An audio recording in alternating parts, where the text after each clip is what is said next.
Assalamualaikum warahmatullahi wabarakatuh. Waalaikumsalam warahmatullahi wabarakatuh. Baiklah Bapak dan Ibu, pada hari ini Kamis tanggal 21 November tahun 2024 akan ada penyampaian materi tentang pemimpin dalam pengelola sumber daya yang akan disampaikan oleh Ibu Nurlela SPD selaku calon guru penggerak angkatan 11 Kabupaten Bekasi SMA Negeri 1 Serang Baru. Langsung aja kepada Ibu Nurlela SPD, dipersilakan. Baik, terima kasih banyak kepada pembawa acara Ibu Siti Mariam atas kesempatannya. Mohon izin ya Bapak dan Ibu yang terhormat Kepala Sekolah, Ibu Kepala Sekolah SMA Negeri 1 Serang Baru, Ibu Reni Yosefa SPD MSI, dan para wakil kepala sekolah serta Bapak dan Ibu serta siswa dan siswi SMA Negeri 1 Serang Baru. Pada hari ini saya selaku calon guru penggerak angkatan 11 dari Kabupaten Bekasi asal instansi SMA Negeri 1 Serang Baru ingin menyampaikan aksi nyata di modul 3.2 pemimpin dalam pengelola sumber daya. Di mana di sini saya difasilitasi oleh Bapak Fasilitator, Bapak Kusman Subarji SPD MT, serta pengajar praktik Bapak Aci SPD. Di mana tujuan pembelajaran ini adalah calon guru penggerak mengidentifikasi secara kolaboratif bersama warga sekolah tentang aset yang ada di SMA Negeri 1 Serang Baru. Di mana bentuk kegiatannya adalah mengidentifikasi aset atau kekuatan yang dimiliki oleh sekolah, khususnya SMA Negeri 1 Serang Baru, secara kolaboratif dengan warga sekolah. Maka dari itu saya mengajak Bapak dan Ibu serta siswa-siswi SMA Negeri 1 Serang Baru untuk mendengarkan penyampaian aset atau modal apa saja yang dimiliki oleh SMA Negeri 1 Serang Baru. Identifikasi aset atau modal serta pemanfaatannya di SMA Negeri 1 Serang Baru. Nah, di sini saya akan membahas dulu ya, tentunya mungkin di sini ada yang pernah literasi terkait dengan aset itu sendiri apa. Jadi ada dua pendekatan di modul yang saya pelajari. Di modul 3.2 ini yang pertama pendekatan berbasis aset, asset based approach, di mana pendekatan aset ini lebih kepada sisi positifnya, mengambil sisi positif segala kekuatan yang ada di suatu komunitas. Tapi di sini dijelaskan lagi oleh Dr. Catherine Kramer bahwa menekuni kekuatan berpikir positif untuk mengembangkan diri. Pendekatan ini menemukan hal-hal positif yang ada dalam kehidupan. Dengan menggunakan kekuatan sebagai tumpuan berpikir, kita diajak untuk mengusahakan perhatian yang berjalan baik, inspirasi dan menjadi kekuatan yang positif. Selain pendekatan berbasis aset yang kekuatan, ada juga yang pendekatan berbasis kekurangan atau masalah, deficit based approach, di mana pendekatan ini hanya fokus kepada kekurangan saja atau masalah, memusatkan perhatian dengan apa yang mengganggu dan kurang dan tidak berfungsi dengan baik. Misalnya ketika praktik harus ada alat-alat yang canggih. Kalau misalnya memikirkan kita itu tidak memiliki alat yang mendukung, tidak akan praktik. Tapi bagaimana kita menemukan hal-hal positif yang ada di lingkungan kita sehingga kita memiliki solusi untuk bisa melakukan hal, contohnya tadi praktik tersebut, gitu ya. Kemudian di sini ada tabel berbasis pada kekurangan atau masalah sama berbasis pada aset atau kekuatan. Di sini Bapak dan Ibu serta anak-anak bisa melihat kalau kita yang pertama, kalau yang berbasis masalah fokus pada masalah atau isu saja. Pokoknya pemikirannya itu selalu negatif, nggak punya alat A, nggak punya alat B, nggak punya alat C. Jadi saya tidak akan gerak, tidak akan action. Tapi kalau misalnya kita selalu berpikir pada aset atau kekuatan, kita itu selalu berpikir fokus kepada aset atau kekuatan yang dimiliki oleh suatu komunitas, khususnya di SMA Negeri 1 Serang Baru. Kemudian berputar pada masalah utama, pokoknya nggak punya alat A, nggak punya alat B, jadinya tidak akan berjalan. Tapi kalau kita membayangkan masa depan, kita bisa menemukan solusi. Bagaimana nih kalau misalnya alat A tidak bisa diantisipasi. Oke, kemudian yang ketiga, mengidentifikasi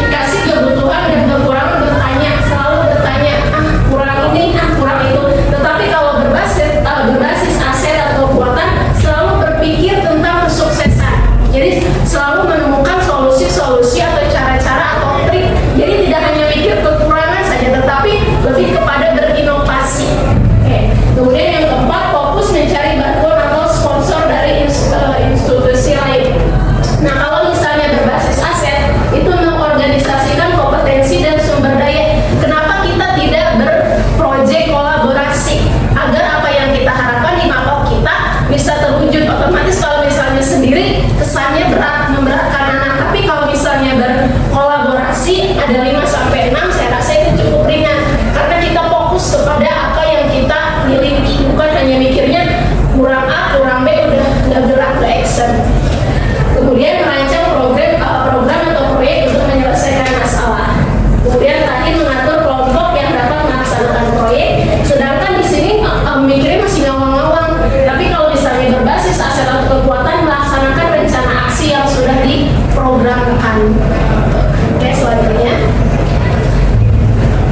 Nah, di sini karena sesuai dengan instruksi dari tugasnya di modul 3.2 ini, saya harus mengidentifikasi aset atau modal yang dimiliki oleh SMA Negeri 1 Serang Baru. Yang pertama ada modal manusia, kemudian yang kedua ada modal sosial, ketiga modal politik, yang keempat modal fisik, yang kelima modal finansial, yang keenam modal lingkungan atau alam, ketujuh modal agama, dan kedelapan modal budaya. Saya rasa ketika nanti saya menggunakan slide selanjutnya, tanpa Bapak dan Ibu sadari ternyata apa yang selama ini kita kerjakan itu termasuk sebenarnya sudah terrealisasi gitu. Oke, pengelompokannya diantaranya. Nah, di sini ada modal manusia yang termasuk ke dalam modal manusia itu sendiri. Tentunya yang pertama ada kepala sekolah, yang kedua ada guru, wakil kepala sekolah, kita guru, pembina ekstrakurikuler, kemudian tenaga pendidik, termasuk siswa-siswi yang kalian yang kakak-kakak itu termasuk ke dalam aset atau modal kategori modal manusia yang nomor pertama. Nah, kemudian selanjutnya ada orang tua dari siswa-siswi itu termasuk ke dalam modal manusia yang bisa kita ajak kolaborasi. Kemudian ada pengelola sekolah, pemimpin sekolah, dan masyarakat sekitar sekolah. Kemudian yang kedua modal sosial. Modal sosial itu adalah yang pertama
dan perencanaan dalam pengambilan keputusan. Yang kedua ada MGMP, ya MGMP mapel, MGMP rumpun, kemudian ada komunitas belajar. Di sini mendorong berbagi pengetahuan dan praktik baik, berkolaborasi antar satu mapel maupun untuk mapel lainnya. Yang ketiga ada kepanitiaan sekolah.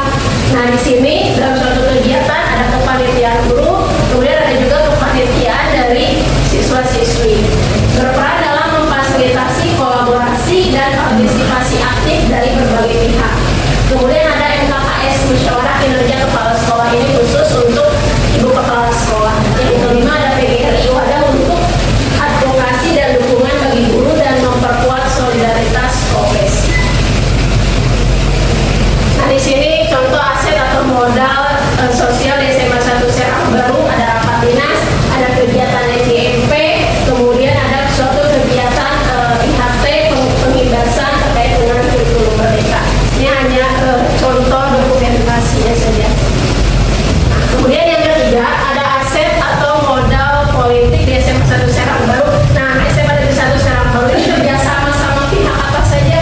Yang pertama ada Puskesmas, kedua ada Polsek, ketiga TNI, pemerintah desa, PMI, Dinas Lingkungan Hidup Bekasi, konsultan pendidikan, universitas negeri maupun swasta, AD Aseto Jape, PT Amerta Indah Orsuka, dan yang terbaru perpustakaan Kabupaten Bekasi. Nah di sini dokumentasi aset atau modal politik di SMA 1 Serang Baru. Yang pertama ada dokumentasi kegiatan penyuluhan kesehatan reproduksi oleh Puskesmas Serang Baru. Yang kemudian ada pembinaan siswa-siswi oleh Muspika Kecamatan Serang Baru, seminar motivasi terkait strategi raih kampus idaman 2024. Nah, kemudian di sini kemarin yang terbaru dari perpustakaan keliling Kabupaten Bekasi. Nah, yang keempat aset atau modal fisik di SMA Negeri 1 Serang Baru. Ada bangunan kantor dan kelas, ada laboratoriumnya ada komputer, kimia, fisika, dan biologi. Perpustakaan sekolah, ini perpustakaan daerah, maksudnya yang diajak berkolaborasi atau bekerja sama. Ada ruang TU, ruang UKS, ruang BK, Labcom, ada lapangan 1, lapangan 2, aula, dan ruang podcast yang kita gunakan pada kegiatan ini. Nah di sini pemanfaatan aset atau modal fisik yang ada di SMA 1 Serang Baru. Ada ruang kepala sekolah, kemudian ada lab komputer, kemudian ada ruangan kelas, depan ruangan UKS, perpustakaan, sama lapangan. Kemudian selanjutnya juga ada taman sekolah. Ini lapangan 1 yang digunakan oleh kegiatan Jumat Sodik. Kemudian ada masjid yang digunakan dalam kegiatan mata pelajaran maupun sholat. Kemudian ada lab komputer, ada ruangan kelas. Kemudian ada taman sekolah dan ada ini laboratorium fisika. Nah di sini aset atau modal fisik SMA Negeri 1 Serang Baru. Yang pertama ada dana bos atau BUPD, ada koperasi sekolah sama kantin sekolah. Mungkin untuk berkaitan dengan modal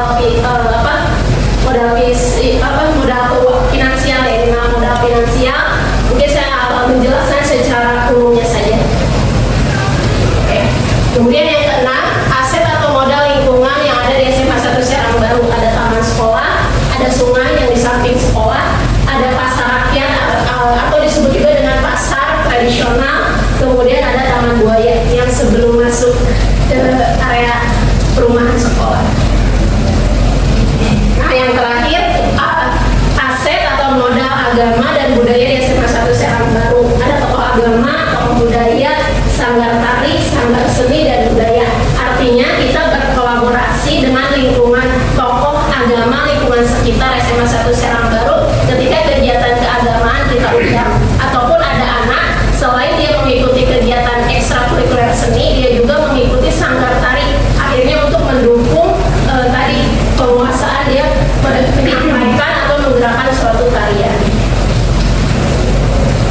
mungkin yang saya paparkan masih ada kekurangan, nanti kita bisa rapatkan bersama atau kita diskusikan bersama. Oke, mohon izin saya kembalikan lagi ke pokok acara.